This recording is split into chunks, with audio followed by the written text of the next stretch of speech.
Welcome into episode 511 of the Skate Podcast. I'm Brian DeFelice, joined by Bridget Prue and Scott McLaughlin. The Bruins fell to the Minnesota Wild 6-2 Sunday night, following the Patriots losing to the Buffalo Bills in devastating fashion. Got their asses kicked in the second half, but we will talk about that in our Patriots podcast afterwards. It was just a tough way to end a Sunday because there was so much excitement going into Sunday yesterday. But like I said, the Bruins fell to Minnesota and just kind of left a sour taste in everyone's mouths, the team, fans, media, everything, because it's been an otherwise good stretch for the Bruins. They were on a 4-game winning streak, including 2 wins to start the road trip. But of course, the Quinn Hughes show came into town. He was traded to the Minnesota Wild since we last recorded, and we all saw what happened last night coming. So let's get into it. And Bridget and Scott, if you want to kick us off with the opening shifts. All right. Well, I'll go first because mine is, well, it's not Bruins related.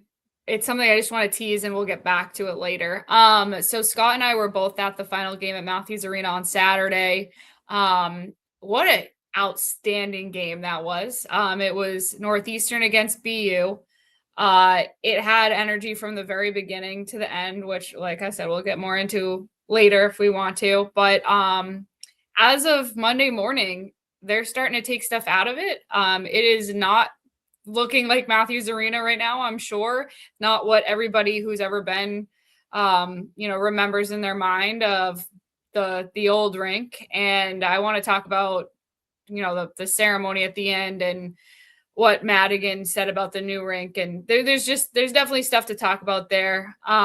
If you're a college hockey fan, it was, big news, and it was an expensive game to get into. I was there with BU Radio. Scott was there covering it as well for WEI, but I'm happy that I got a chance to go. And yeah, it was my first ever NESN broadcast was there like 4 years ago or something like that. And so like I have a connection with it, and I'm sure like many people that are in Boston do, for one reason or another. Maybe you went there with your dad, or like there's a lot of people with connections to it. So it is sad that it's officially done, and that Northeastern was winning the entire game and then lost it in the last 2 minutes. So that was not the ending that they wanted. I'll tell you, the BU people were pretty happy, but the Northeastern people then had to sit through an entire like half an hour ceremony. It might have even been longer, on the backdrop of just like losing that game, which stinks that they weren't able to like fully enjoy that part. But still, the end of an era for a 115-year-old rink that just a lot of stuff happened in over the years, including the Bruins. And we can talk about, the special guests that they had, because there was a few people representing the Bruins there as well. Yeah, I was going to say, like, it actually is connected to the Bruins because it was their first home. They played there 1924 to 1928 before the Boston Garden opened.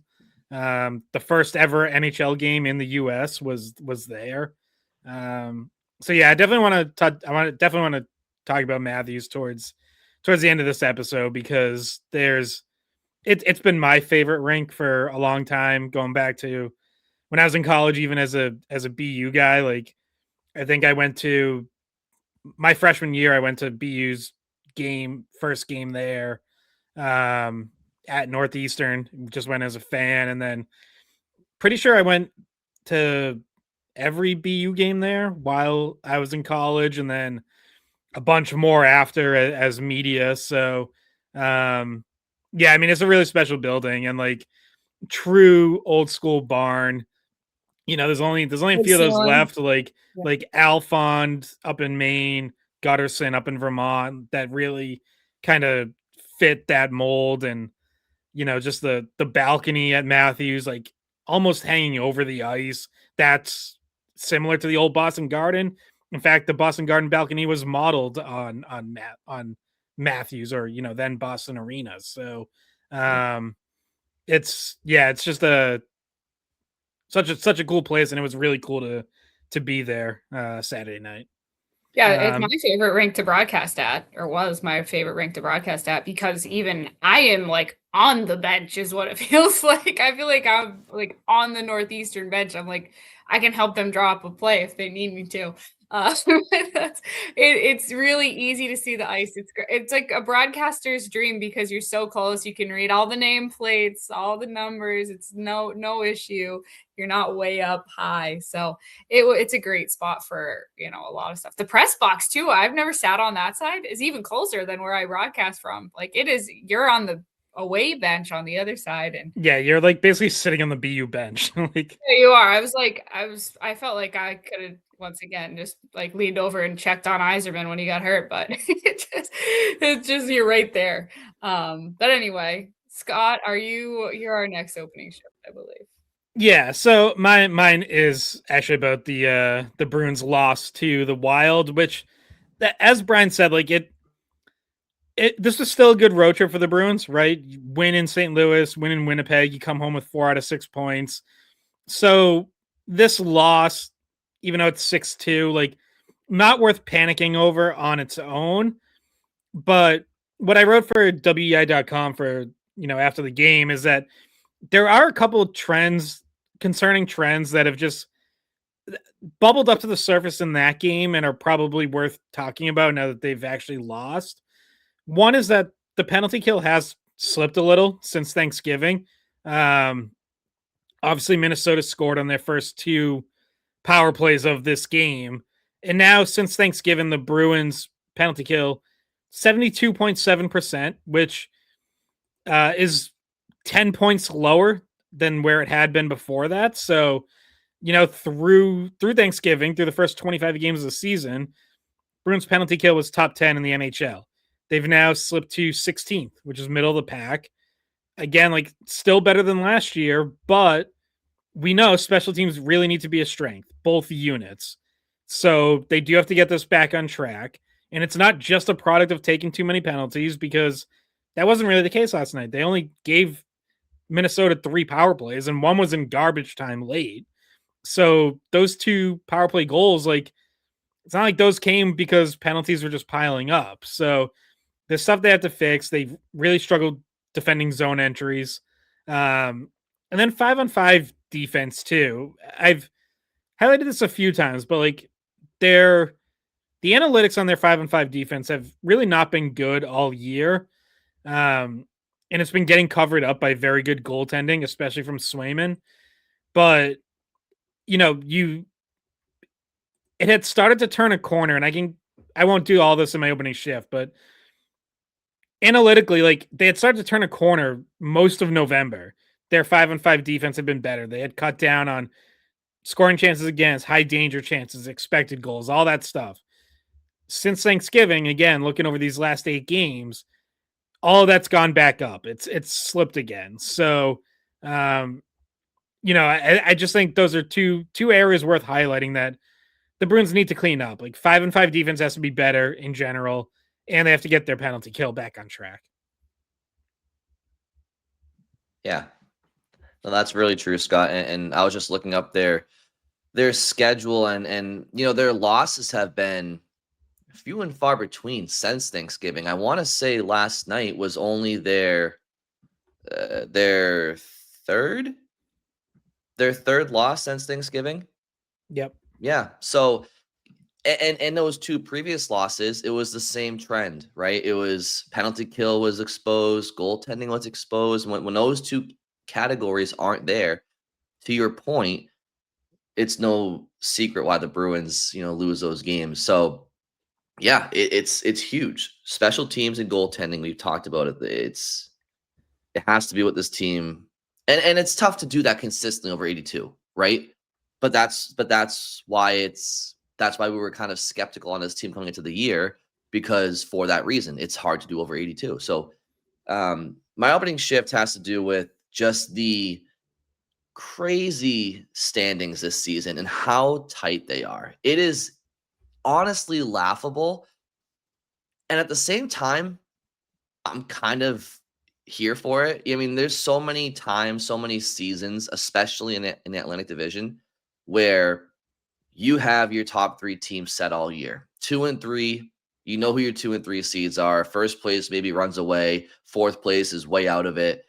And it kind of takes away from like that regular season excitement of standings, point collection and standings leapfrogging. And just to illustrate how crazy it is, the Bruins, following their win against the Winnipeg Jets, they were second in the Atlantic Division in both points and points percentage. They were tied for the conference lead in wins, and they had the most wins in the Atlantic Division. Okay. Then they go to Minnesota, and they lose their first game since December 2nd. Okay. They're on a 4-game win streak. They lose their first game since December 2nd. It's December 15th as we record, December 14th when they lost. And now they are 4th place in the Atlantic Division in points and points percentage. And they are out of the playoff picture. They're not even a wild card team on points percentage. Now they're a wild card team in points, but it just goes to show how vulnerable not just the Bruins, but every team is with how tight these standings are. You go on a 4-game win streak. You haven't lost in 2 calendar weeks, and you finally lose, and you dip out of the playoff structure. But if the Bruins were to win their next game and Tampa were to lose their next game, they're first in the division. So it's going to, buckle up, put your seatbelts on, because I think some teams make games with separation as we go along here, but I think generally speaking, when it comes to wild card contention and third place and division contention, it's going to be like this, I think, for most of the year, if not all of it. And I think as a hockey fan, say what you want about the current point system, but at least this year and this year alone, it seems to be pretty fun. Can we talk about, too, that the top 4 teams points percentage wise in the Eastern Conference are not from the Atlantic? And so like it's also like a weird between those two divisions. Like the Metro has the top 4 right now, and then it's Tampa, and then you start getting into the other teams like Montreal, Detroit, Boston, Florida a little bit further down than that. But like it's weird. It's a weird look right now. So I mean, I guess maybe in a way it might be good for Atlantic teams. Like even if they have fewer wins and fewer points, like they still might be a 3rd place team in their division because of all of that. But yeah, it's panning out to be a weird Eastern Conference. And then you look at the Western Conference, totally different story. But we don't really concern ourselves too much until we get towards the end of the season with what's going on over on that side. But it's like weird. Nesson showed the standings for the Central Division during that game Sunday, because obviously, Minnesota, by going on again, Quinn Hughes, like they're all in a division that already has 2 other all-in teams in Colorado and Dallas, and they throw up the standings, and it's like Colorado, space, Dallas, space, Minnesota, space. And I'm like, wow, imagine being in a division where there's actually separation between teams. Like, that's crazy. Yeah, Bridget, you're right. It's like even someone referred to the Atlantic to me, so like I won't take credit, as just the mid-Atlantic. And it's like, yeah, that's kind of what it is right now. It's like just everyone's just stuck in the middle. Even like recently, the last 10 games. So the NHL standings page has, conveniently this last 10 games record. 6 of the 8 teams in the Atlantic have 5 wins in their last 10 games. The Bruins are actually the only one with more. They're 6-4 in their last 10. And Ottawa has less. They're 3-7. They've really slipped. So, but yeah, I think part of this too is it's like the whole Atlantic Division it's just I can just quickly go through this. Like every team, you're like, what is this team? Right? Like, okay, Tampa's on top. They should be a contender. They started slow, then they really started to pick it up. But like now Victor Hedman's out till February. So even then you're like, what are they going to be for the next couple months? Montreal in second. All right, playoff team last year, hot start this year, then really start to struggle. Like, are they really ready to establish themselves? Detroit. Hey, get more time for Jacob Fowler. Yeah, I mean, he has a chance here to be a real difference maker for them, because They have not gotten very good goaltending this season. Detroit, it's like, are they finally ready to make a push and be a playoff team? Sometimes it looks like yes, sometimes no. Bruins, obviously we cover them extensively. Like, are they ready to be a playoff? Like, where are they in this retool? Are they really ready to hang around, or are they going to fall off? Florida has obviously had a tough start and dealt with a bunch of injuries, and it's like, all right, is this just going to be a down year for them, or with Matthew Tkachuk coming back, like are they ready to take off and even without Barkov kind of reestablish themselves as the Panthers we know? We don't know yet. Toronto, what are they this year? Like, are they going to recover and be a playoff team, which is what everyone expected going in? Or is this a big step back and they really need to kind of reset some things? Ottawa makes the playoffs last year. At times this year has looked like a good team. Recently has definitely not looked like a good team, even with Brady Tkachuk back. Linus Ullmark continues to really struggle for that team. And then Buffalo in last. I don't want to completely write them off yet because they are 500, but as I've said before, rule number one, never believe in the Sabres. So yeah. I mean, the Montreal Canadiens, they're kind of playing out the way that I thought, in the sense of they're gonna be pushing. They should be a playoff team or contending to be one because they have so much offense and young skill and speed, but they can't defend. I mean, I last year they made the playoffs and their goal differential was in the minus pretty heavily. And right now they have given up the most goals in the Eastern Conference. So for as much speed and skill as they have, and Bridget, you mentioned Fowler, like, okay, so let's see what that difference can be. But I mean, for all the skill and talent and speed that Cole Hudson has, it's like, is he a defensive? Is he a defensively? What did I say? Yeah, Lane. Cole is the one that's Sorry. They're very similar players, but Lane is Lane Hudson. There's so many high skill brothers in the league and / on the cusp of the league that you lose track these days. But yeah, no, Lane Hudson. Sorry. Noah Dobson, never really known for his defensive abilities. Like there's some question marks there defensively, and you're seeing that. To Scott's point, it's like you can look at any team in the Atlantic Division, and yeah, there's a big question mark, and there's definitely flaws to every team. And who are the Toronto Maple Leafs? I think they're last year's Boston Bruins, to be honest with you. Like I think that there's a chance that they can, anytime you have Austin Matthews and leading the way, like you could see a world, but I don't trust their blue line at all. We talked about it going into the season. Their blue line wasn't impressive to me from the jump. They don't have a true number one guy. And Carlo, for what it's worth, he's down. Tanev's, I think, getting close to being back, but yeah, it's anybody's game. And you're seeing it reflected in the standings.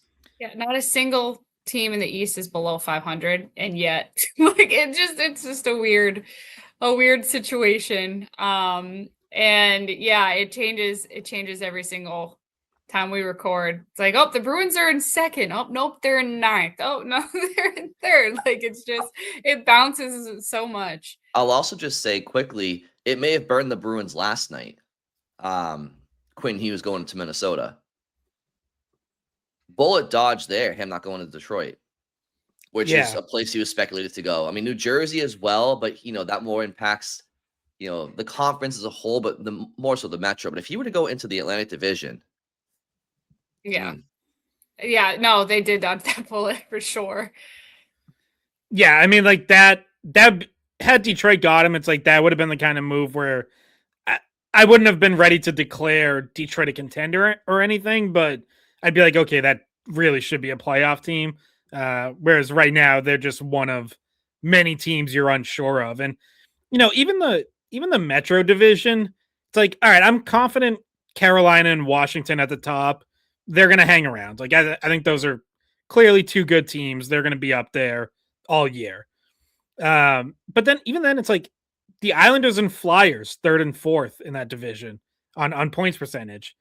Like, I don't know if I'm convinced those teams are for real. Like, both of them are ahead of every team in the Atlantic, but the Islanders are riding hot goaltending, and obviously Matthew Schaefer has made a big difference coming in as a rookie. But I don't know that I love that team overall. Maybe that's biased because we've kind of seen the Bruins beat up on them a little bit this season.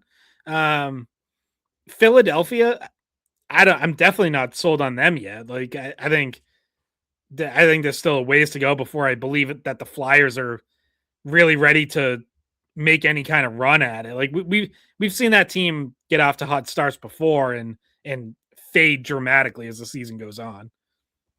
Yeah, and then it's Pittsburgh beneath them, and then Who's you already have started to fade a little bit.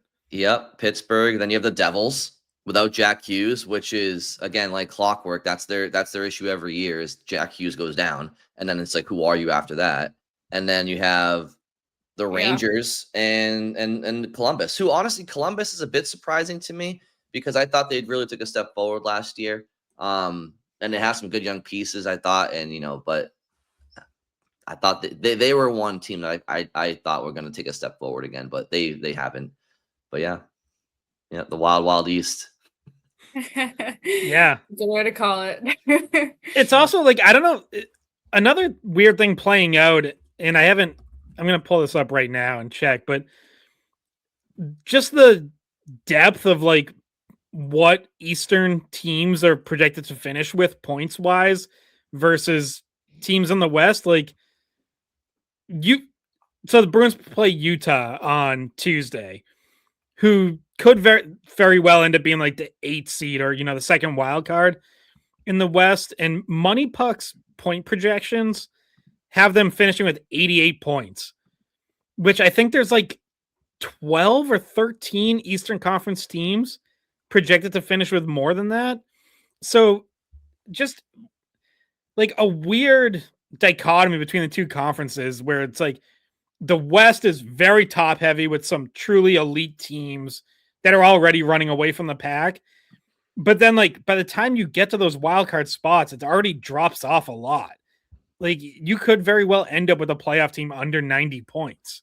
Whereas the East, it's like, I joke that it's all mid, but it's like all these teams are projected to be over 90 points at least, pretty much. Like Bruins are projected at 93 right now. Money Puck gives them a 53.7% chance to make the playoffs, but it's like Montreal 92, New Jersey 91, Philly 90, Detroit 93, Florida 93. Like it's like you could just, if the season continues to go like this, it's like you could have a situation where like the 12th team in the East has a better record than the 8th team in the West, which is kind of weird. Usually those things find a way to even out as the year goes on, but it's been pretty lopsided towards the East in terms of depth, if not necessarily the elite high end teams.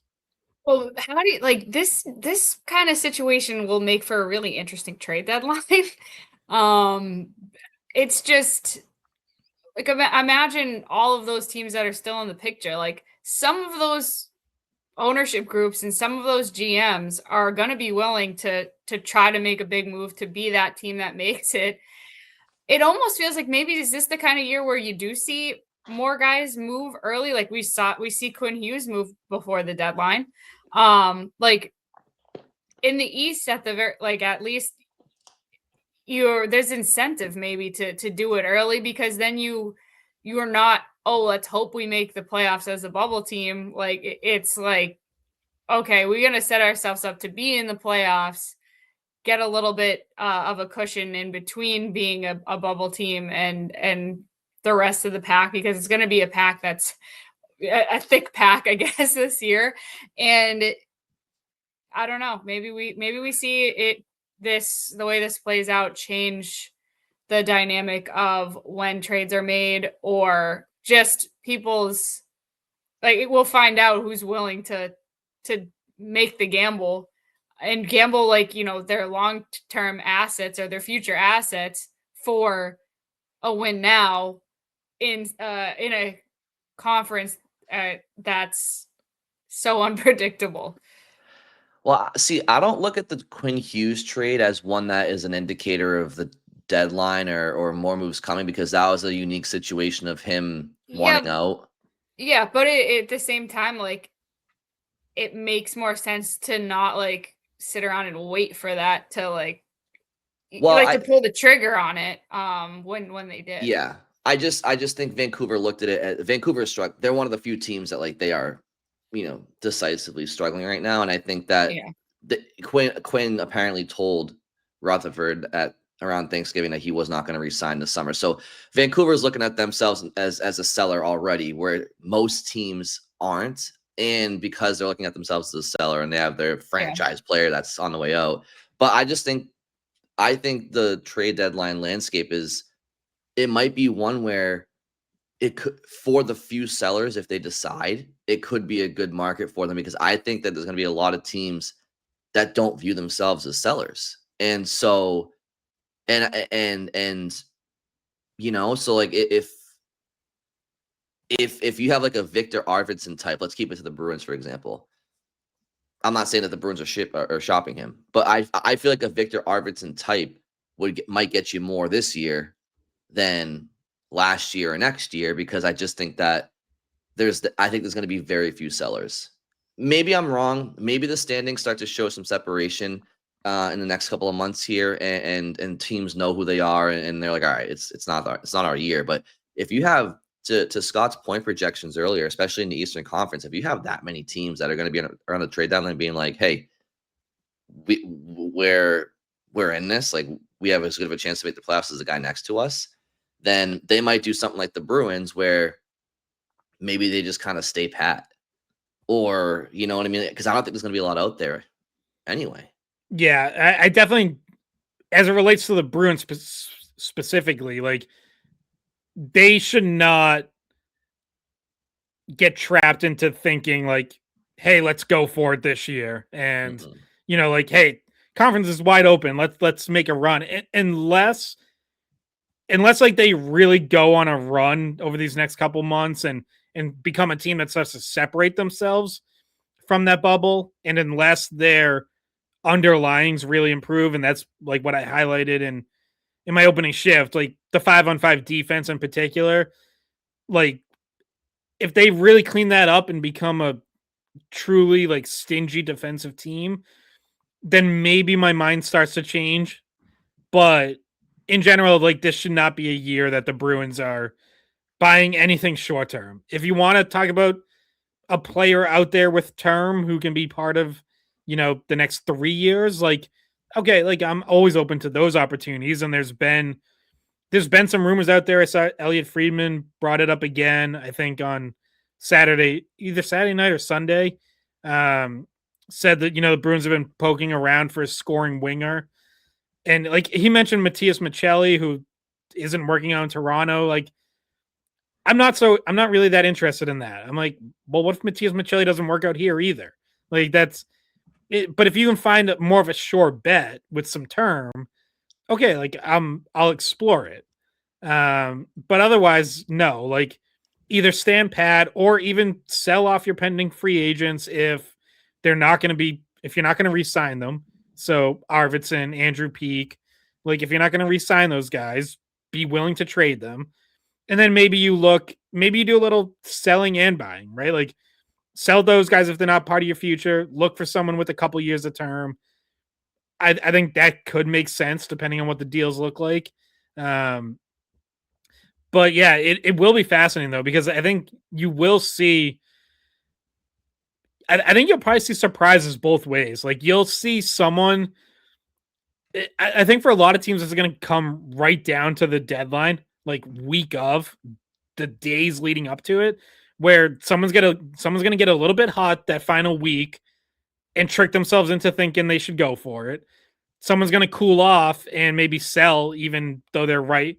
They're still right in the thick of it. Like, remember a couple years ago when Washington sold and the Bruins were the biggest buyer, getting Orlov and Hathaway, that really happened just like the week before the deadline. I think the Capitals went on a 4-game losing streak, and they were technically still in a playoff spot at the time. I think they were still the 8th seed at the time, but they were like, no, like we don't have it. This isn't our year. We're selling.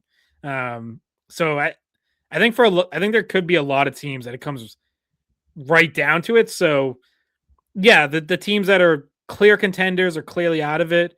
Maybe they make moves earlier, but I think you're going to see a lot of teams just kind of holding the line until like the last moment. Why do I feel like it's gonna be a trade with the Bruins, like Lysell in a second for Kiefer Sherwood? Why do I see that in my crystal ball right now? Like, obviously, I've seen Sherwood's name linked to like the Bruins, right? I mean, everybody's kind of knows that Sweeney probably likes him a lot, but to me, like, and Bridget, to your point, like that could be like that could be an early type thing. That could be a pre-deadline thing. But like that to me, I can see the Bruins doing something like that. And people in Boston some will love it, some will hate it. And but like to me, that like I don't know. I just feel like that's a Don Sweeney type of move.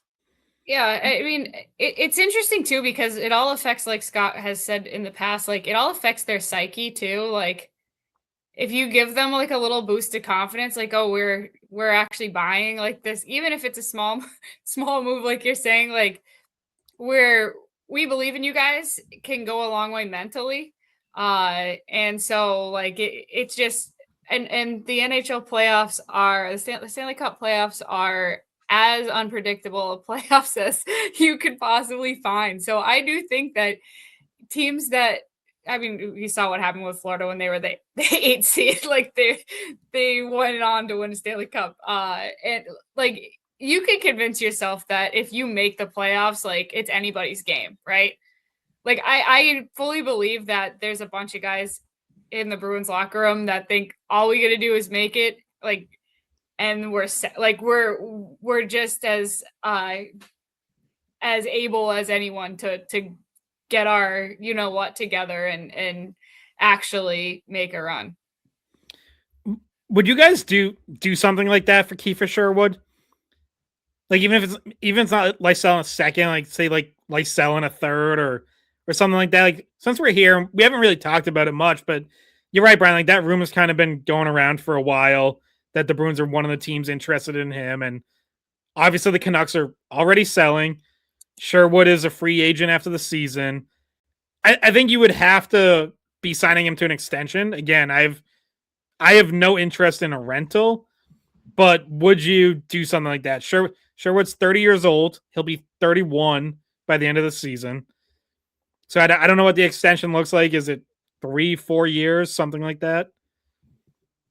Well, I mean, in terms of what you're giving up, I don't think it's going to kill you to give those assets up, right? Like if it's a second or a third round pick, all right, it's not your first round pick and you have a few of those coming up. And those are always hit or miss, especially third round. Like those are hit or miss. And mostly miss, I guess, probably at that point. And Lysell, it just feels like maybe isn't going to get his chance here anyway. Like it seems like there's some sort of disconnect with we talked about it this week. Like Arvidsson's out. Do you call him up to play right wing? The answer is no. And Lysell might, at the end of the day, request a trade if he's frustrated here. So it's like, I'm not sure you're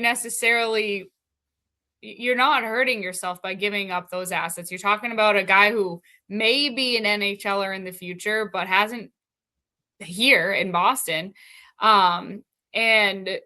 And a future pick that who knows what that turns into. And a lot of times, like, as long as it's not your first round pick, it's a lot easier to part with a second or a third, especially a third. So, I mean, if you want an NHL guy now, then it's I don't think it's a bad idea. But once again, we are talking like that is a fairly short term move still.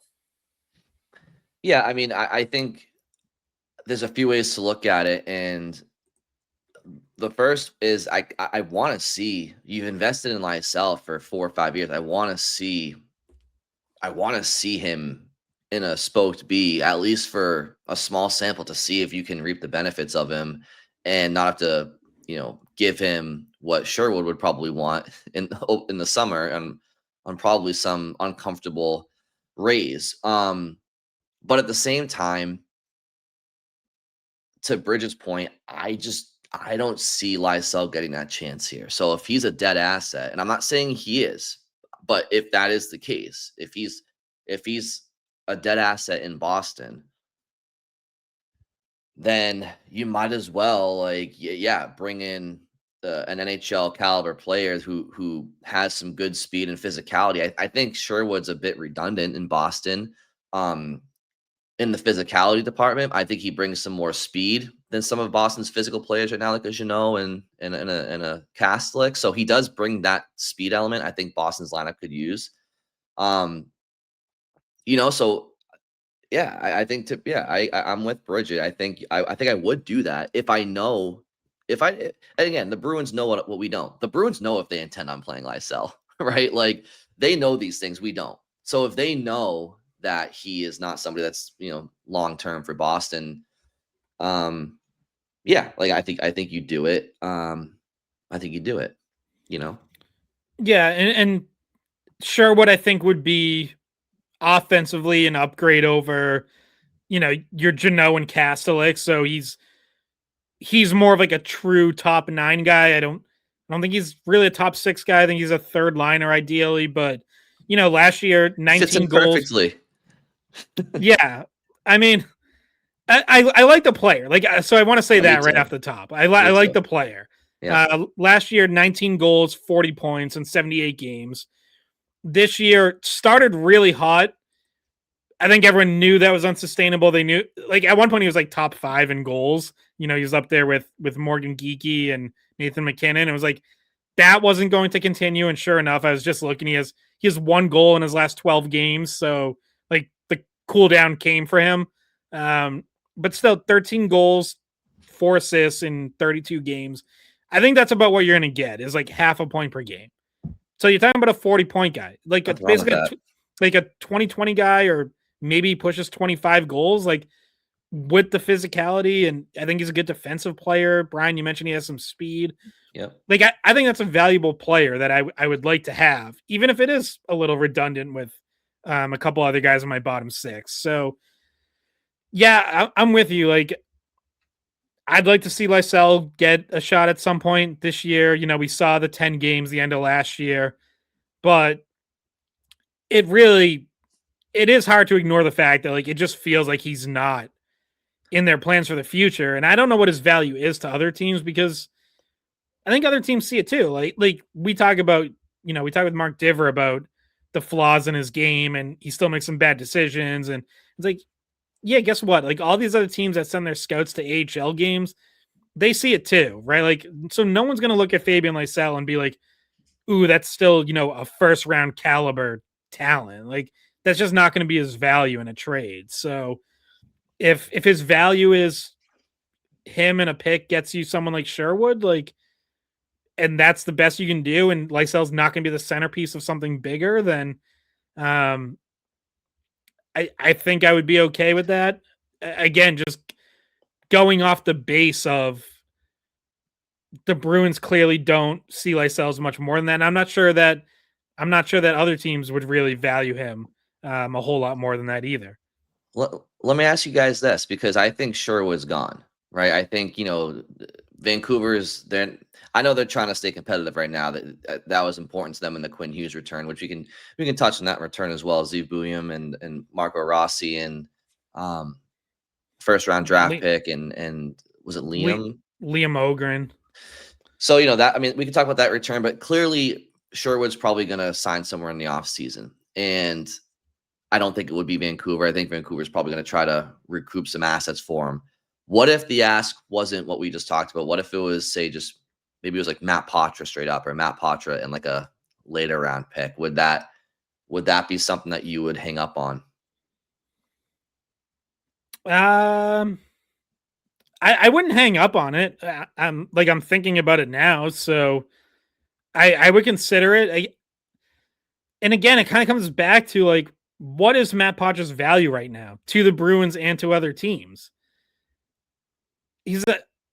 I personally value Poitras more than Lysell.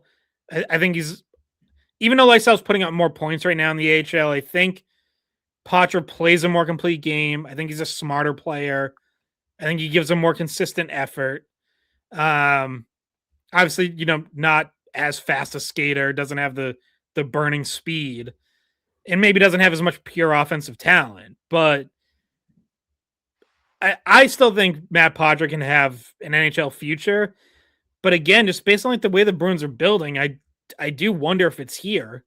So I don't know. Yeah, if the Bruins identify him as someone who's maybe not, a core part of their plan moving forward, then I think you do have to be open to capitalizing on him while he has some value before he just kind of spends, another year and a half, 2 years in the AHL. And generally when guys spend a lot of time in the AHL, like their value tends to go down unless they're absolutely dominating. And Poitras has not absolutely dominated this season. So but he's also younger than some of the other guys in the Bridget, AHL. something just happened with your microphone. Oh, can you hear me now? It's squeaking. Squeaking? Oh. Let me fix it. Yeah. But yeah, it's again, Scott, I'm not posing these trades because I'm saying that like the Bruins should trade Poitras, but it's just one of those things like, yeah, if you're the Bruins, they know the information that we don't, so they know what their intentions are. And all right, does this sound better? Much better. For some reason, mid podcast, it switched from using my microphone to my like the built-in one in my computer. Don't know why. May I say what I was trying? Now it just sounds like the normal level of bad when you talk. Oh yeah, my horrible voice. Yes, please.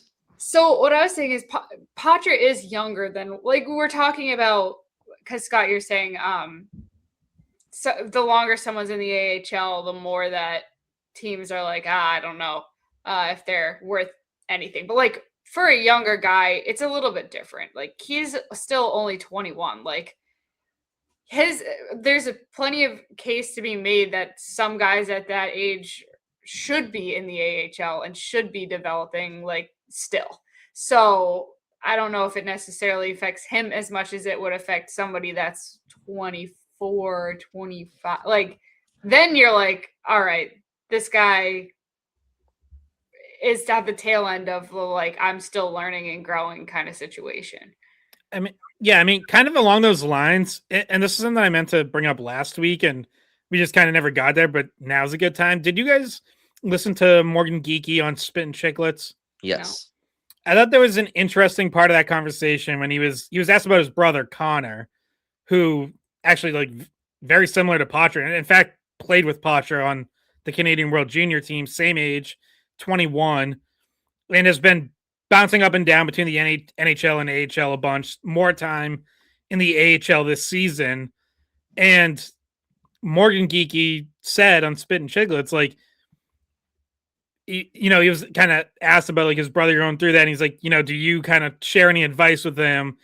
Because you didn't always get the opportunity until years later. And he said, like, yeah, it can be tough, but I think it's better for him right now to be playing a lot in the AHL than 9 or 10 minutes a night in the NHL. And we always hear that from coaches and general managers, but I thought it was interesting to hear it from a player himself and to hear it specifically from a player talking about his own brother, because I just think I think players in the moment, it's easy to think like I should be in the NHL and that would be better for me. And sometimes it's hard to accept or to see like that the AHL has value and playing a lot of minutes there has value. So to like actually hear that perspective from Morgan Geekie, who's not that far removed from that situation and has a brother going through it right now, I thought that was interesting. Like, and I think that gets lost on a lot of fans too. It's like, there's a lot of people, and you see this from Bruins fans on social media, who think that spending time in the AHL is like wasted, or that like you don't know, you can't tell what you have in a player, or they can't properly develop if they're not getting NHL time. And it's like, no, that AHL time is really valuable. And even if a player can't see it in the moment, like A lot of times they do a couple years later. Well, and Geeky said, right, in the interview, and forgive me if you said this quote too, Scott, but he even literally said the NHL is not a developmental league. So right there, I mean, plain and simple. Right. Even for a team like the Bruins, where like you think you're in, quote unquote retool, and maybe you could give a young player more time. It's like that's not the way Marco Sturm's gonna approach it. Like Marco Sturm isn't coaching for 2 years from now. Marco Sturm wants to win as many games as he can right now. Like that's how he proves himself in his first NHL head coaching job. So, if you called up a Poitras or Lysell and Sturm didn't feel like they were helping you win games, like he's not going to give them 14 minutes just for the heck of it, just to see what they can do.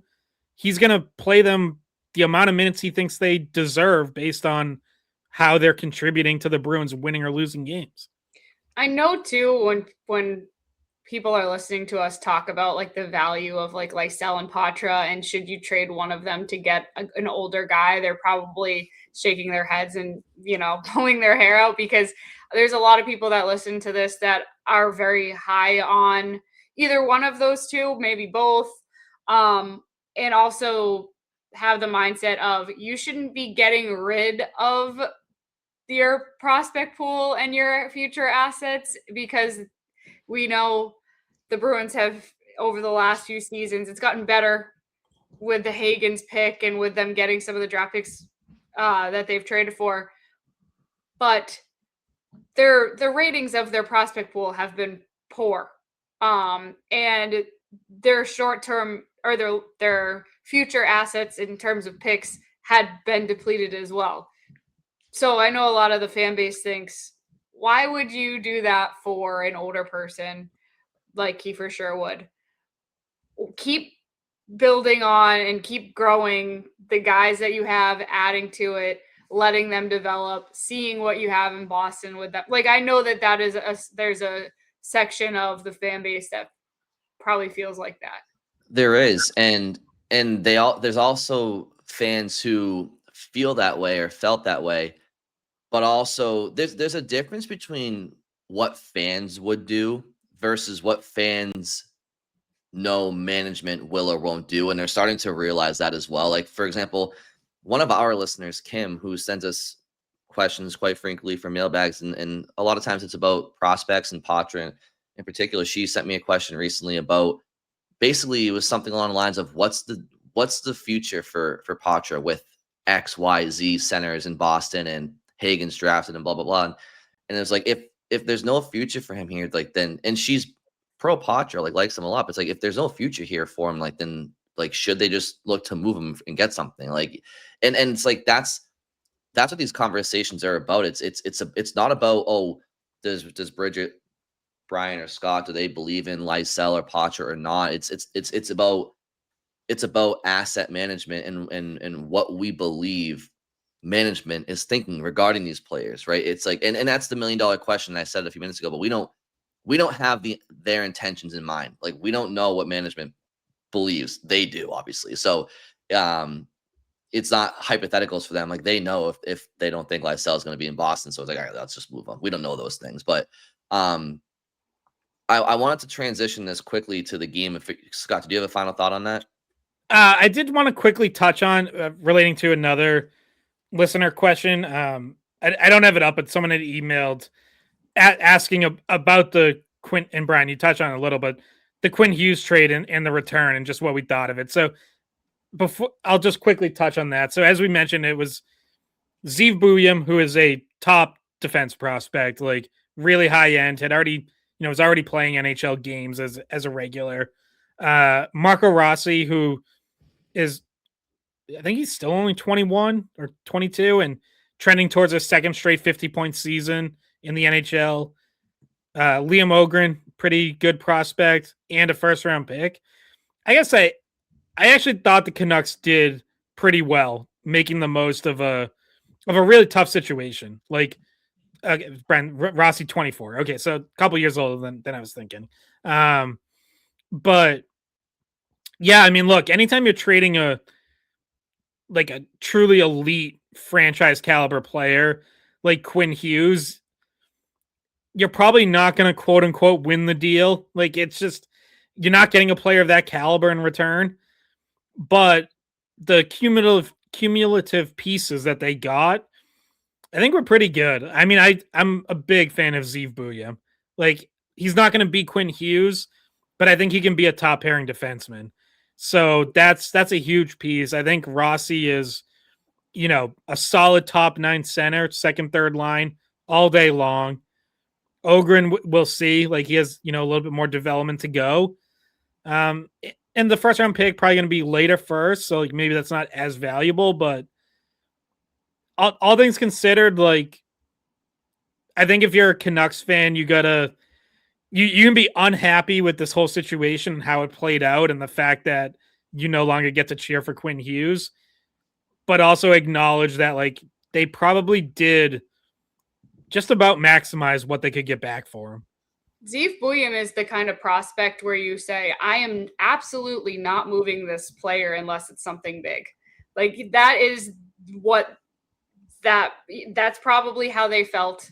And obviously this is one of the very few circumstances that I think they would have been willing to move him for, because he's been one of the best defensemen in college hockey the last 2 seasons. Played for Denver, had a lot of success there. I think, did he at the very end of last season, after the college playoffs, go right to them? I think he might have played a few games at the end of last season, right away into the NHL. He played in the playoffs. Yeah. And then he ended up as like a healthy scratch. He wasn't really regular, but he played playoff games. Yeah, he's going to be a really good defenseman. But it's one of those very few situations where you're willing to give him up. So yeah. I think that's perfectly said, Bridget. Like, there's a couple of players in the world that are worth trading for by giving up, like, a most valuable player or prospect, and like Quinn Hughes is one of those very few players you give up a Zeev Buium for, which is exactly what you said. And not for nothing, but he is 6 years younger. He's only 20 years old. So, Hughes is in his prime and he's still only 26, but at least you're getting 6 years back on a number one defenseman for Vancouver. I think as far as defensemen go, for those who aren't familiar with Buium or what his ceiling is, I think it's, you have the top tier of Cale Makar, Quinn Hughes, maybe Matthew Schaefer can become something like that as well. But then I don't think Zeev Buium's offensive ceiling is going to be much less than like a Lane Hudson. Like it might be a little bit, but he might have a more complete game. But he's I think Buium can, like, I absolutely think that as time goes on, as some of the players ahead of him age out and as he goes into his prime, I think Zeev Buium has all the makings of a potential top 10 defenseman in the NHL. Not right now, but maybe in like 5 years or whatever. You know what I mean? Maybe. So they got a great one back for sure. Like Scott said, you're not going to win a Quinn Hughes trade if you're on the side of it. That's him going away. And then Marco Rossi is he's a good, Scott said it again, good, top 6, middle 6 center for sure. And a first round pick. Yeah. And I don't know much about Liam. I don't know much about Liam, the other kid, so I can't really speak to him. Ogren or whatever he said his name was. I think, was he a first round pick too? That I do not know. Yeah, he was 19th overall in 2022. So, I mean, like, if you wanted to play the game of, like, what would a Bruins equivalent be? I mean, it starts with Hagens. That's the only prospect you have, even in the, in that same neighborhood as Buium. And I don't even know who is your Rossi? Like, Minton's younger, but like maybe it's him. Zaka's a little older, so I don't know if that fits.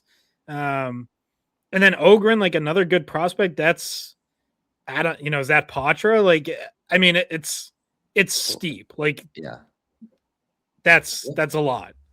It is a lot. And it's weird too. Like, the same thing with Buium. Like, he's had so little time since college. It's like you draft this person thinking of them in your long-term future, and then you have to like change how you think about that. Like, because like think about it in terms of Hagens. Like, everybody was extremely excited that they drafted Hagens, right?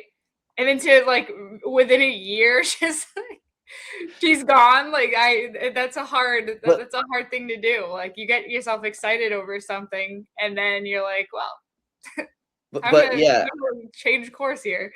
and again, to like try to draw more of a parallel, because Higgins is obviously Boston's top prospect, right? So he's a forward.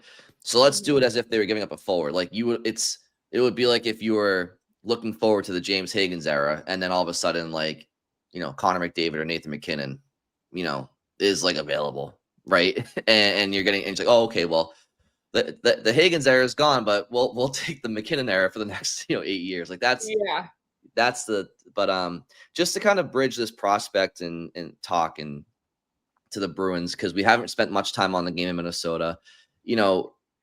We don't know what the injury issues are with Victor Arvidsson to this point. I don't think we know much about that. He's still out of the lineup. Yes, Sturm said with both Arvidsson and Aspero that he hoped they weren't too serious. So obviously they'll know more when they get back to Boston. They get fully checked out. Bruins are off on Monday. I think they're doing some toy deliveries to a hospital, but practice wise, media wise, that they're off. So Tuesday morning skate, I guess is, we'll get the next update, but I'd say it would be good news for the Bruins if both are short term and aren't going to linger. And really bullet dodged in that Minnesota game. The fact that Geeky came back after blocking that shot, he had originally left the game. There were about 4.5 minutes left in the first period. And then I didn't see him out there in the beginning of the second period. And I'm like, no. And then I want to say 3 minutes in. Maybe. Yeah, he actually came back mid power play. Like yeah, he wasn't out there to start the power play, and then he came on for a face off 34 seconds into the power play. Yeah, it was like I was sitting here going, "Oh, he's definitely not out there." Then it's like he was sitting in the room, and he's like, "I don't know if power play, get me out there. I'm in." Yeah, because he wasn't on the first power play unit, so I'm like, okay, he didn't take a shift with the first line. He's not on the first power play unit. Like, this is not good. And then all of a sudden, next thing you know, I'm like, oh, there he is. So we'll see. Yeah, it was a massive bullet dodge, Bridget. I was thinking the same thing. I was like, oh, here we go again with the Bruins injury luck. But we'll see if Arvidsson comes back sooner than later. Same with Aspero. But as it pertains to Arvidsson, if it is longer, and listen, he's an injury prone player. He has been for quite some time. So even if he comes back, I just long term, if his health is an issue for Boston, do we? Speaking of the Matt Poitras and the Fabian Lysells, we're not really confident that they'll call one of those guys up anytime soon, even if Arvidsson is out. But so if he is out and they don't call somebody up, it is going to be a Weei-Fm, right? And how did we plug into the lineup, or a Jeffrey Viel? But how did you guys feel about the forward lines last night? I mean, it seemed like I think Weei-Fm had an assist in garbage time in the last second, or maybe not garbage time, but it was a Steve's goal, I think. They were down 5-0. But he had kind of a tough game before that. Minnesota scored on a power play on a penalty that he had taken. I don't know, if Arvidsson isn't coming back soon, do you just see Boston keeping with this forward group? Or do you think they try to bring somebody in who can make some plays maybe? So, I mean, my issue Sunday really wasn't with the second, third, or even fourth line. I thought those lines as they started the game, for a while, I thought Middlestad, Zacha, Houston-Dinov was the only Bruins line that was creating anything offensively.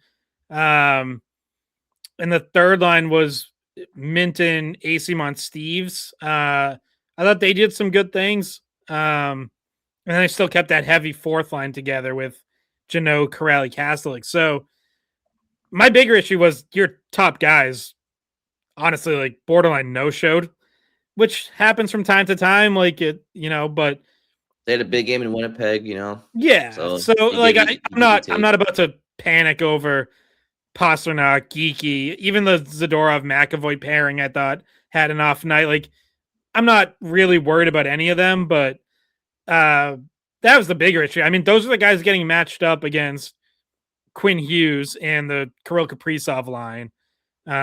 Minnesota was obviously they had last change and they seemed more than happy with that matchup to go best on best. And the Minnesota guys dominated. Let's just be real about what happened. Like those guys took over, and the Bruins' top guys really didn't have many chances at all. Didn't have a lot of offensive zone time. Sturm eventually broke up that top line of Geeky, Lindholm, Pasternak. He moved Husnudinov up and Geeky down. So, maybe you see something like that. Maybe he tries to create a little more balance. But to me, that was the bigger issue. Like, so being like, oh, well, you got to get Fabian Lysell in there on the second line. I'm like, that to me wouldn't really solve what the issue was. Like, the issue was you just needed your top guys to be better. Mm-hmm. Well, I guess it solves it. What it would solve is just the injury situation. If you didn't feel like you had a fit on the second line and Arvidsson was going to be out longer, like, it may be worth trying. But like you said, I'm not sure if it's going to be a long enough term thing for him. But I do think Husnudinov on the first line is a good option for them still. Also, I was thinking when I was looking at the lineup last night, I was like, what position hasn't Husnudinov played this season in the forward? Like, in the line chart, he's been top line left wing, top line center, second line right wing, fourth line left wing, fourth line center, third line center, right? Like, he's played like every single possible spot on this team so far this season. He's played on the left, the right, the middle. Just put him wherever. It's just whatever. Bridget, how in God's name did they not roll out the red carpet for him last night? So we were texting in our group chat because I heard like the broadcast continued to talk about something.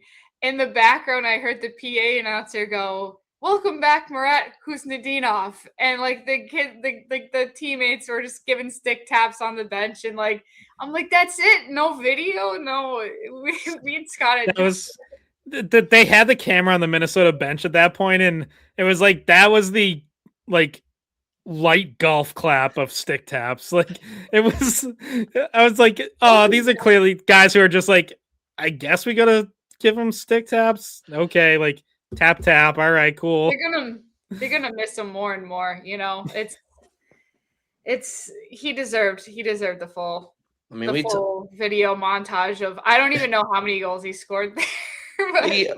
There was probably the 2 greatest goals ever scored in the NHL, honestly. But we talked a few weeks ago about how like the NHL does a little, few too many of these montages. Well, let me tell you something. You have one of the greatest players ever to play the game come back to Minnesota, and you don't do it? Nah, it's just ass backwards. But anyway. He had 3 goals when he was there. So they could have shown those 3. Yeah, you think? Absolutely. Why not? Listen, guys, I honestly thought that heading into last night's game was a tough spot for the Bruins. I don't like making excuses for teams, but I do like to try to call like I see it. I mean, it's your 3rd game of a road trip. It's been kind of we talked about it last week before the road trip. It was a long road trip in terms of days on the road, but not games played. And I just think that, you combine the couple of days off with, the Quinn Hughes bump, right? And I just didn't think it was a great spot for the Bruins heading in to get points out of that game, or at least 2. But that's not an excuse. It's just kind of the reality of the situation. It's an 82-game season. I will just say because I didn't think they started the game too sloppy. I thought they were into the game. I hated the second and third goals that Boston gave up. I absolutely hated them.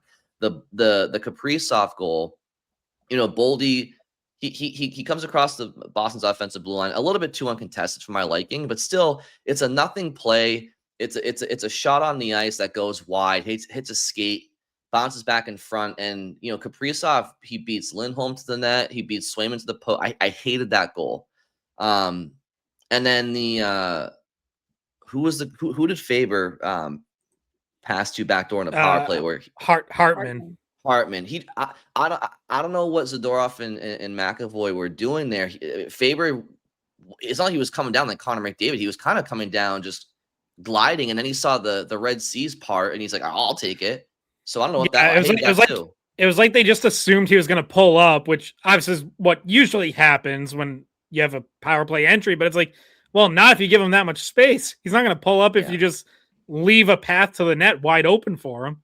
Yeah, now it's 3-0, and that's really all she wrote. Like, the Bruins have showed resolve at times, but to me that was just a backbreaker. And the second one too. I hated that. But at least 2-0 the Bruins can come back from. They weren't sharp from that on out. I mean, once it was 3-0, you kind of knew that it was over because Minnesota has been a really good defensive team. So it was like, well, I'm not sure they're showing that they can score. They hadn't scored yet, and you're like, I don't know if they can score 4. So against Minnesota, I mean, like even the first and fourth goal, like the first one, another power play entry that was just way too easy. Minnesota got in, clean possession, basically untouched, and then moved it around a little so the goal wasn't right off the entry, but Spurgeon had a lot of room to walk in. And then the fourth one, Pasternak loses Quinn Hughes in transition defense. And it's like, that's the one guy, like the one defenseman you can't lose. You have to make sure you have eyes on all time in transition. And Swayman, you probably want to save from Swayman there. Give a squeaker. Yeah, but like nonetheless, it's like gave Quinn Hughes room to walk in on the rush. One guy you can't allow to do that. Scott, something else I wanted to mention earlier when you were talking about the Bruins penalty kill percentage slipping since Thanksgiving. There's been some times where it's been extra deflating, I should say, because they've killed what feels like 90% of the penalty. And then something happens. It's a broken play in the final 10, 20 seconds. It's a second unit or whatever, and it goes in. And that was the case with Spurgeon's goal last night, right? It's like they kill most of the power play. And then it's the second unit and it's a breakdown. And it's like, oh man, if you're so close to killing it. And I feel like that's happened a few too many times too lately as well. Yeah. Sturm talked about that after the game. And then Campus Lindholm was asked about it too. And they basically both said like, yeah, like those ones are backbreakers because you're starting to feel good about your kill. And then you just don't finish it. And they were like, it's a reminder, like you got to kill the full 2 minutes. Like, being good for a minute 40 is not going to be good enough. So, yeah. Did you guys have anything else you want to cover before we spend a few minutes on Matthews Arena? No, I'm ready to talk about that. Yeah. Me too. Yeah. Yeah. I thought it was awesome. I thought it was a great final night Saturday. A great night for college hockey. Like Bridget said off the top, it was a great game first and foremost. I know didn't go the way Northeastern would have wanted, but great environment, great crowd. Like the BU brought like a good student section. Then Northeastern's doghouse up on the balcony was in really rare form for this one. They were packed in. That was full for warm-ups. End of warm-ups, the refs are like kind of just gliding around after all the players leave the ice. And no, they took a picture. They went to take a picture. Like one last picture at Matthews, and then they just start berating them. The doghouse starts chanting, "Get off the ice! Get off the ice!" Then they also chanted that at Jack Parker and David Poyle when they were out for the pregame ceremony, which is like for people who don't follow college hockey closely, like the doghouse is about as chaotic as it gets for a student group. So,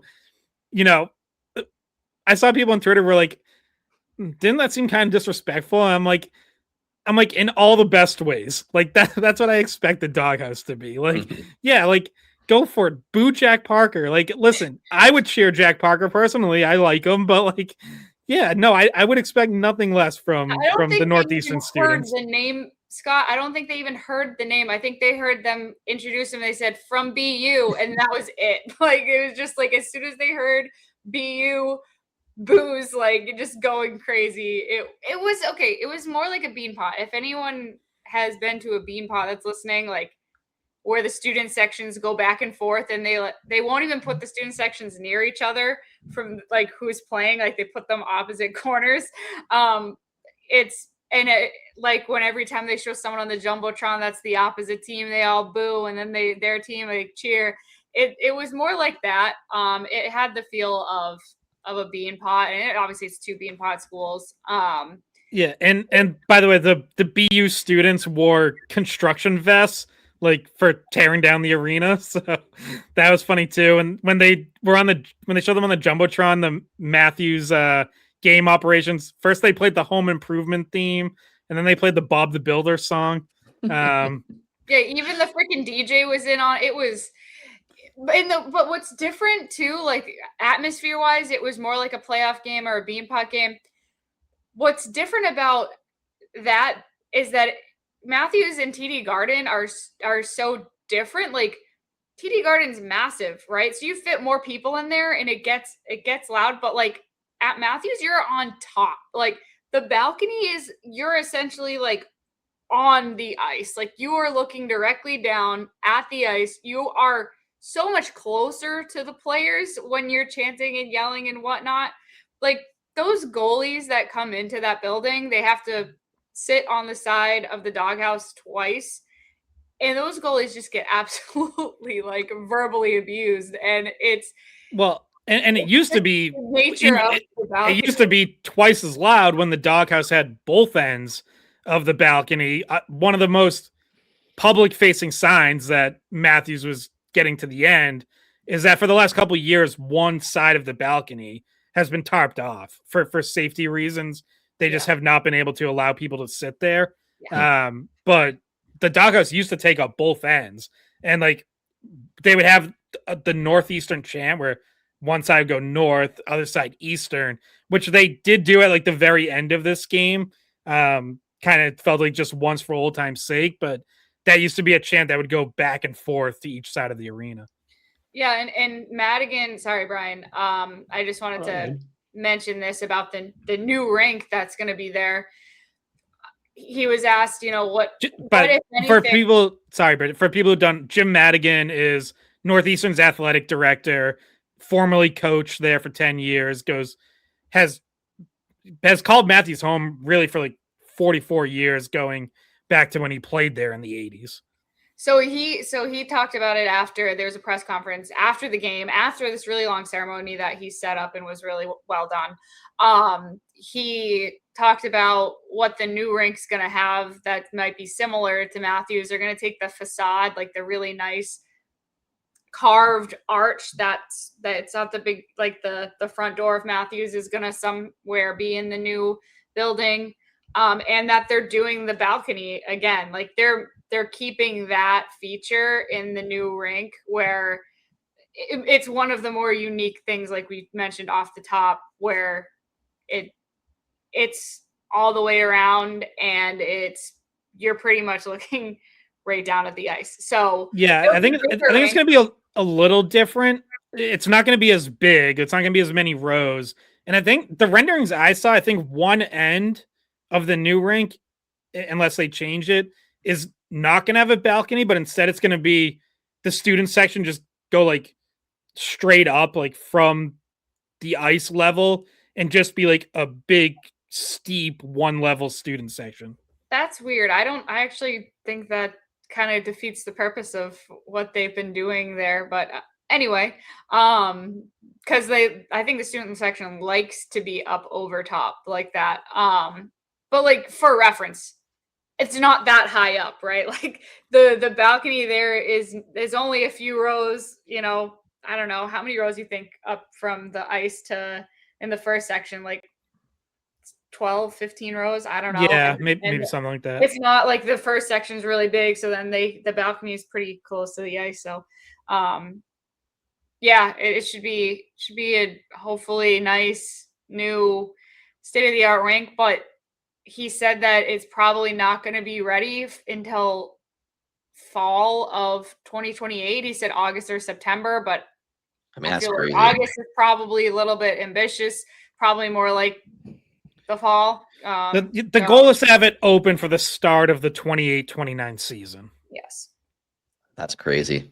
That sucks for those players the next 3-4 years. Yeah, just a few comments from me. I think there's an adage in professional wrestling that when you have your last match before retirement, you go out on your back, which means you take the loss and go out in defeat. That's kind of what the Northeastern Huskies did last night. They went out on their backs, giving up those 2 late goals to BU, so they were.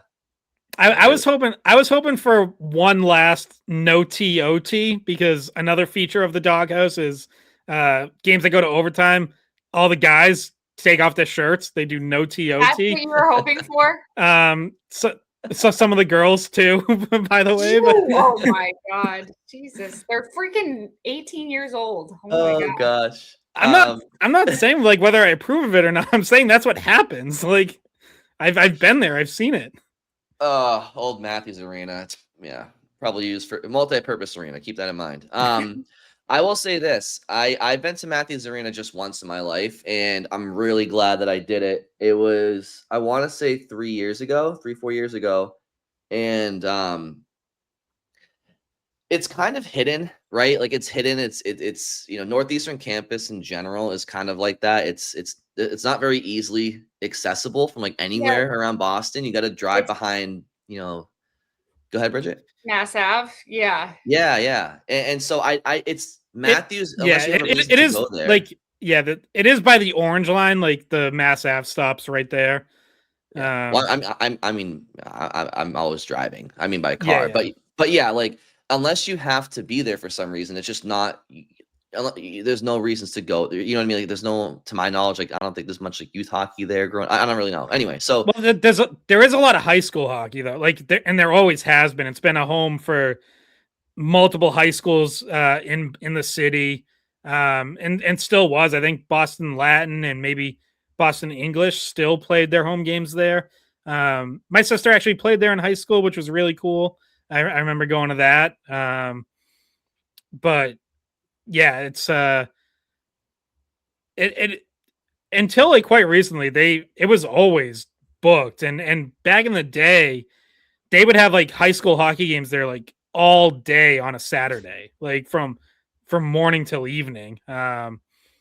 So yeah, it obviously over the years it became kind of less and less like the true center of Boston hockey, but for a long time it was. And if you go back far enough to the 50s and earlier, like all four Beanpot schools played there before they all started building their own rinks on campus. So, it's fitting that the last game was against BU because BU they were the last team to move out other than Northeastern, obviously. BU played there until 1971 when they opened Walter Brown.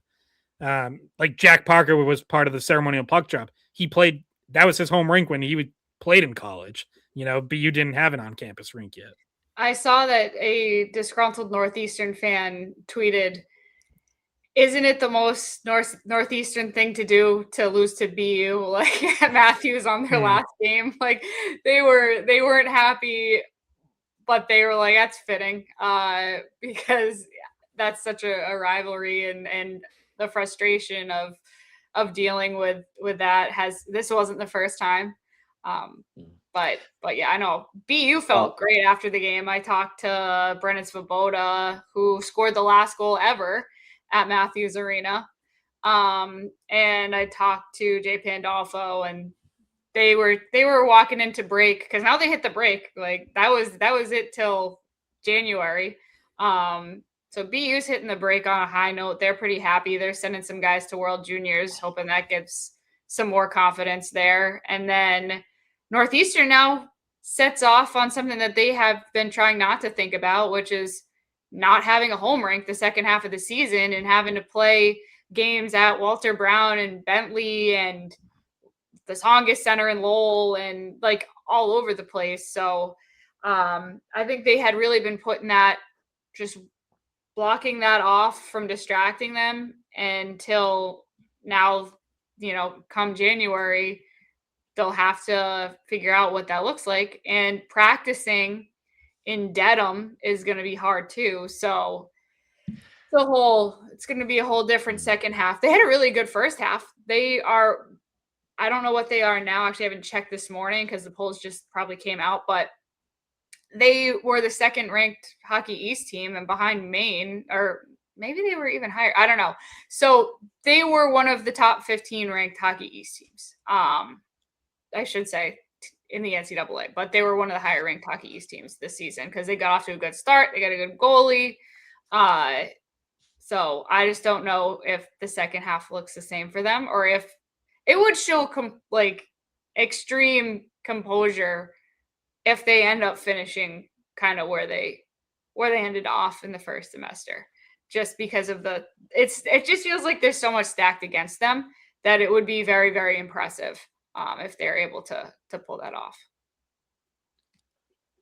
Well, anyway, so as a kid from New Hampshire who didn't get a chance to go to Matthews very much, I got to go there once 3 or 4 years ago, and it was great. I took a bunch of videos and pictures. They actually played BC. They played Drew Hellison, Scott McLaughlin, Mark McLaughlin, former Bruin, which was really cool to see that. That was like a month before he got his hat trick with the Bruins against the Devils. So yeah, really cool arena. And you guys mentioned like Vermont, Orono up in Maine, which I think just got some renovations. So that's, they invested in that. So that's going to be sticking around for a bit longer, which is good to know. And just as far as Matthews goes, just an all-timer, right? Like the different events that have taken place there, from probably, boxing to professional wrestling to, who knows? Like political rallies for like, yeah. Teddy Roosevelt, I think, had a rally there, and the first year was open. Teddy Roosevelt spoke there. That's really cool that you said that the old Boston Garden was inspired by the Matthews like overhang balcony, huh? So I don't want to misspeak. So I know they both inspired each other in different ways. I don't remember who had the balcony first, but whichever one had it first was inspired by the other. But like the Garden did take some things from Boston Arena in terms of like how it was built, and then Boston Arena took some things from the Garden. So if I got the chronology wrong on the balcony specifically, then I apologize. I forget which one came first, but unreal, Scott. Also, just to update, I did pull up the most recent USCHL poll. Maine dropped, and Northeastern is now the highest ranked Hockey East team. So going into have they released this Monday's yet? Oh no, you're right. That's December 8th. No, they haven't yet. But so Northeastern is 11 in this the most recent one that's available because it hasn't come out yet. It goes Northeastern, Connecticut, BC, Maine, Providence, BU as the Hockey East teams that are ranked. But yeah. Question for the class here, because it's December 15th. What is the situation on roster announcements for World Juniors? Do we know when those are happening? Official roster, final rosters, are those announced beforehand? There, I thought I saw something about Canada. Maybe I saw something over the weekend that both are coming pretty soon. One was like Christmas Eve. It was getting announced, so I think they'll both be within the next week or 10 days. Sweden already announced their official roster. I know that they did that like a week or two ago. Like they announced it early. But yeah, US and Canada haven't. And then because they both have like their camps starting now with college hockey on break. And then they each have a few cuts to make. And then, one other international hockey note. Was it Darren Dreger who was in Milan, who took the video of the arena? And what did you two think of what you saw? You encouraged? You discouraged? What's going on? You want to throw some hard hats and vests on and go there ourselves? Send that BU student section. They already had their construction vest. There you go. I'll go. I just need the NHL to play in this freaking Olympics. I will go hand paint the walls. I'll go whatever you need. I'll go out there. I'll do whatever I can. I just need this to happen. The rink. We had this conversation before we started recording. I personally thought that they just had only put half the seats in, but you guys think that they just don't have seats on that whole like half of the rink, which would be crazy to me. So I kind of and if you look, there's scaffolding. Well, is it half the rink or is it behind the net? Yeah, it was one end. Yeah, I think it was just behind the net, Bridget. It was a good chunk of one end though, like not just behind the net. And you can see there's kind of scaffolding off to the side where it looks like maybe they're building it section by section, going around in a circle. Now Brian's looking it up to see if I'm BSing, but that's at least what it looked like to me. So I think they might only have part of the seats in. It's gonna be like the horse meme, like the drawn horse, where it's like really well drawn at the back, and then it's like a stick figure at the head. Like that's gonna be this rink. It's like 2/3 of it's going to be really nice, and then it's just going to be like, we'll just throw some metal bleachers on this end and call it a day. Yeah, it's just whatever they can Yeah. at the end. No, Bridget, I see why I see why you think that, because it is a little bit more than like just behind the goal. It kind of It's like a whole half. it kind of go it's kind of like that. That's not there. It's like it goes from like, I would say, the corners like of the. It's not just like behind the crease. It's the corner to corner. But If you look at it too, I'm trying to find it now myself. the sides of the rink both have stadium seating. But I don't. It looks like there's, because Dreger's point of view is he's behind one net. So it looks like the seats go all the way around except for like, pretty much behind one goal. Okay, look over to the right side at the end of the video. There's a bunch of scaffolding up over there that Bridget, looks like they're building. This is maybe not ideal podcasting. telling people to look at a video. Well, everybody knows what suffice I'm to say talking about, right? Everybody knows that. Go to the overarching point here is the rink is not done, and it doesn't look all that close to being done. And they clearly have a lot of work to do, and now less than 2 months. Now I just want to be right about this seat thing. So it is not that important, Bridget. Are they gonna play? Are they gonna play the games? Yeah. Yes. They yes. have to. They have to figure, and everyone is still kind of like, the line from all sides is still like, it's gonna be close. It's gonna be closer than they wanted, but it's gonna be done. And look, as bad as the video looks and like as dusty as everything is, like you can finish that up in 2 months. But I gotta, like, my reaction when I saw her was like, I thought it would look closer to being done than that. What I said was, imagine what the concourse looks like. Like, that's the inside, like where the concessions are. Like, is there even anything over on the like, I'd like to see the concourse of it as well, to see if there's like bathrooms are in and like, concessions and all of that kind of stuff. Yeah. Oh, we'll find out.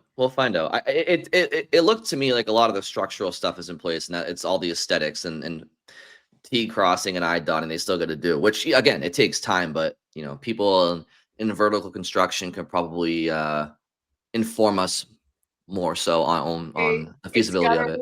It's got a roof. It's got 4 walls. It has ice that's not been, if you look, it's just white, that none of the lines or anything is on there. I'm sure actually that's probably not even ice yet. It's probably just. No, yeah, that'd probably be like one of the last things. Yeah, it's probably just painted white underneath and they haven't added the logos or anything, but yeah, there's still a lot to do. All right. Well, the three of us have talked your heads off enough for this Monday afternoon. Yeah. By the time you're probably listening to it, so any final thoughts from you two? Very, very last thing, because we didn't really get into like the post-game ceremony at Matthews very much, but Johnny Busick was there as the Bruins representative, and Jordan Harris was there as they had like a representative from each decade, and Jordan Harris was the 2020s representative. So obviously current Bruins defenseman, out injured right now, but he was captain at Northeastern as a senior. So that was cool. They passed the torch all around. So he was the last one to hold it before handing it off to Vinny Borghese, Northeastern's current captain. And then the current team went for like a final skate around the rink, which was really cool. That was like really the final moment. And Northeastern head coach Jerry Kiefer said that Jordan Harris is one of his like favorite people ever. So it's just interesting to hear like the praise that he got, and how well received. Like, he's very well liked over there still. So cool to see. I mean, unfortunate for him, he hasn't been able to play, but he wouldn't have been able to be part of this if he was in Minnesota with the Bruins right now. So I guess maybe a little bit silver lining there. He got to be part of it. Bruins are back in town for a 5-game home slate of games. They start with Utah tomorrow night, so enjoy that. We'll be back to you on Wednesday to discuss. Hey guys, thanks for watching the Skate Podcast. If you want to see more of our videos, visit our playlist. Not in front of a screen? You can listen to us on Spotify, Apple Podcasts, or wherever you get your podcasts. Don't forget to follow us on social media. And if you enjoyed this video, please don't forget to give us a thumbs up, subscribe to our channel, and leave a comment.